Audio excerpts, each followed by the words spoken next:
Welcome, my name is Fred Speck. I'm the Director of Bands at the University of Louisville. Today I have with me musicians from the University of Louisville Wind Symphony, and we together are going to explore the topic of expressing the line in melody as it applies here in a first work by Steve Rouse called Swing Low, Sweet Chariot. I'd like to have Alex demonstrate for us part of this tune that will be familiar to all, and he's going to play it in an accurate but rather expressively neutral way.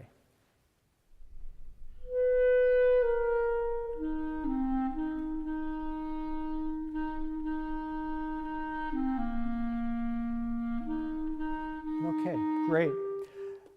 Now, if one were to look at his part, you'd see that essentially he's reading the dots on the page. But in this line, we notice that there are a lot of repeated tones that are part of the melody. 99 times out of 100, when you have repeated tones within a melody, if you create more stress through the repetitions or emphasis through repetition, that line will sound like a more mature rendering, whether that's by a ninth grader, a collegiate student, or a pro. Would you give us that version?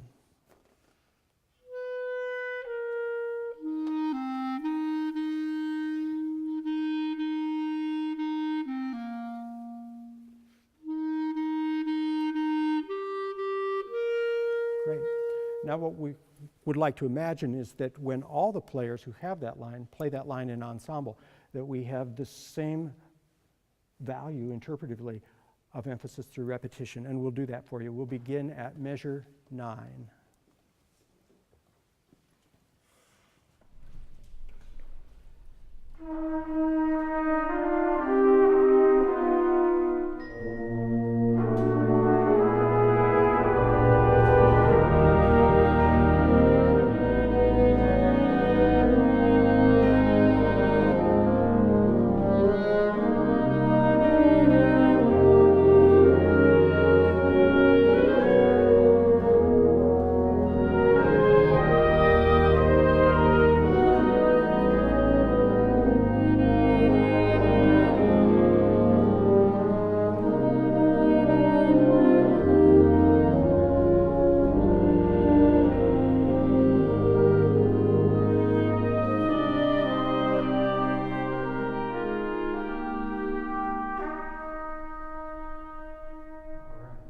Thank you. Another aspect of dealing with the melodic line is the vocal release. So we have emphasis through repetition that you heard, and also the vocal release. And what that does is relaxes the tone, as a vocalist might sing, if they are on an ending syllable of text, which is quite natural for them. Alex did it quite beautifully, but we weren't drawing attention to it. So if you would, Alex, once again, measures 11 and 12, and at the end of 12, you'll just hear his beautiful shaping of what we would call a vocal release.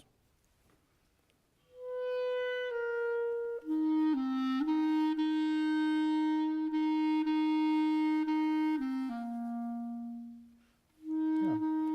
So when he gets to what would be in the text, see, he allows a little bit of diminuendo on that tone, quite natural in a musical sense, and also creates space for other instruments that have counterpoint at the same time. We're going to move on and still build on that in a section that is led by a trumpet canon. And we'll start with the trumpet section at the pickup to 20. At 20, you'll hear all of these elements. You'll hear in there playing the nature of how a vocal release allows other lines of counterpoint to come through. You'll hear how they inform their line with emphasis through repetition, and you'll also notice that in these imitations, they're really striving to have the dialect, if you will, of the way each one of these gestures is spoken. The heads of this tune are all matching in their voices. So here we go, trumpet section.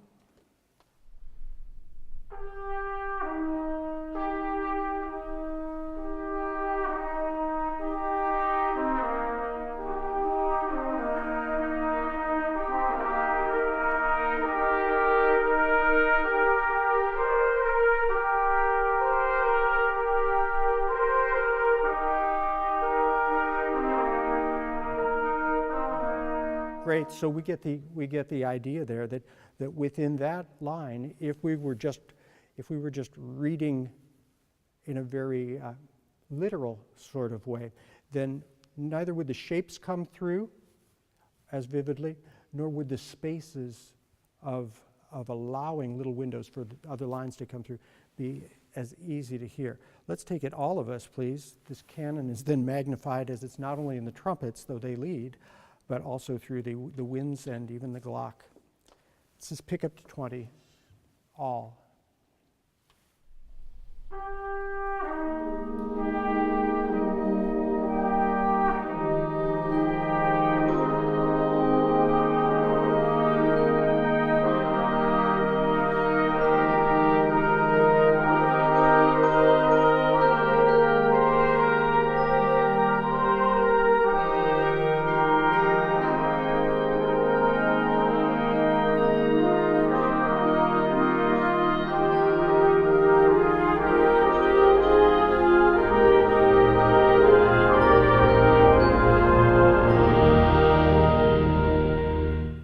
Very good. Now we're going to move on to yet another topic that has to do with expressing the line, and that has to do with syncopation, but not necessarily the kind of syncopation that immediately sort of flashes into our sort of visual imagination when we think syncopation, but hidden or disguised syncopation, that which is implied. There's a really terrific setting called Elegy for Albinoni. It's the setting done by Shelley Hansen. It's listed as a grade 4 piece. And in this, we can find some of these very examples. Near the beginning, in a flute passage, we'll hear Carrie first demonstrated in a rather accurate but neutral way, and then two other ways showing how using the implied syncopation can really change the way the listener hears the line.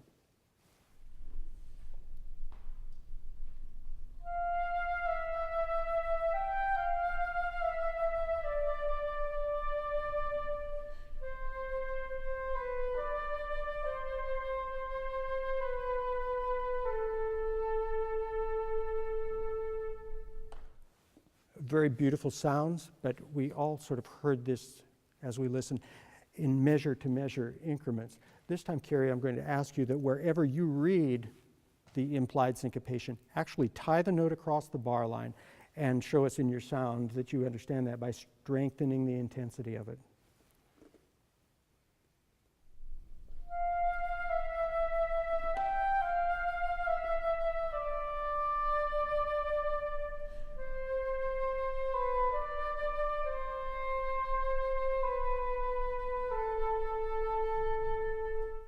Beautifully done.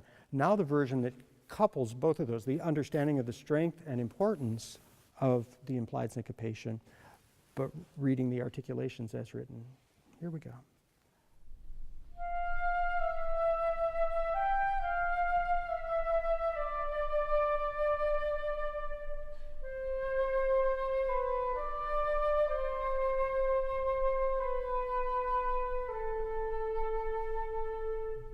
Gorgeously done. And the point of that as well is that when we have in the larger ensemble this melody doubled among other instruments, we must be even more vivid with the interpretation of that implied syncopation. Otherwise, it risks by mass being rather washed out. So we're going to play this segment starting at the beginning with the entire band. And we will play on, in fact, and as you listen, you will hear some other examples as you listen carefully to the use of the strength of implied syncopation in our melodic playing. Beginning.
Thank you. Thank you, especially melody players, for making that a good example.